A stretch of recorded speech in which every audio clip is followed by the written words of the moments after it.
Accurate local forecast with meteorologist Jackson Chastain starts now.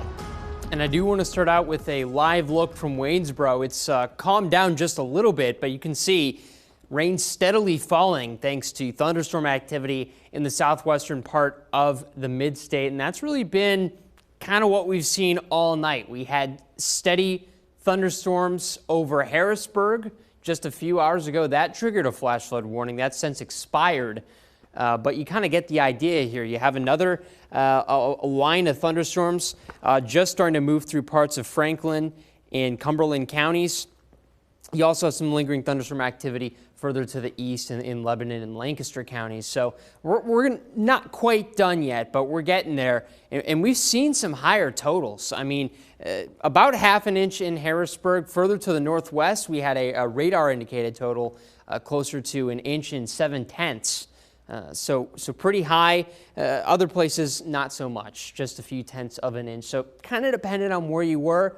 We're going to continue to deal with these thunderstorms so long as this low continues to move off eastward. We just have one more cold front to contend with. That's going to finally kind of clear things out as we get later into the day. Now, in terms of what we're dealing with right now, that will start to fade away heading into the middle morning hours. So right around 7, 8 a.m., you start to see stuff move further eastward. I would say by about 11, most of us should be dry. And beyond that, other than maybe a passing shower, many of us are done with the rain for the next 3 days. So good news on that end. Part of the reason that you might see maybe a passing shower in the afternoon has to do with that cold front that's going to push on through. So as that drier air starts to kind of move on in, it might serve as the trigger to provide the lift needed for some of these showers. But again, not really expecting much here. It's going to be generally dry,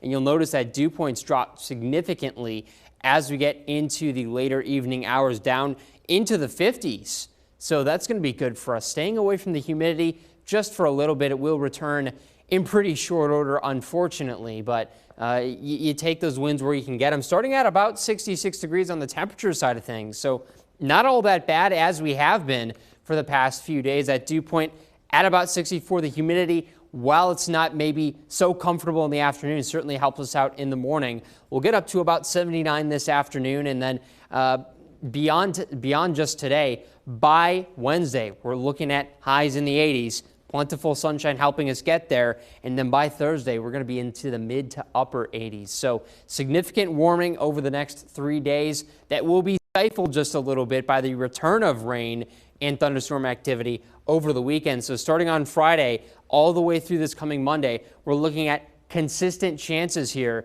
for showers and thunderstorms, specifically in the afternoon. We'll keep you updated on that. Overall, I think Monday is going to be our best rain chance. Looking pretty damp in our long-range models. Of course, we're going to continue to monitor that data, but certainly something that is worth watching out for, getting into the mid to upper 70s as we get into the latter half of this week.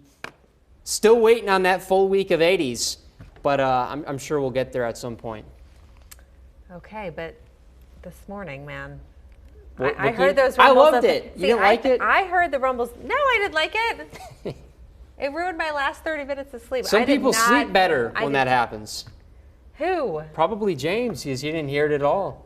I have no idea what you guys are even talking about. Exactly. When did this even happen? 2 o'clock. He slept like a baby. Yep. Shocking. Let's take a look.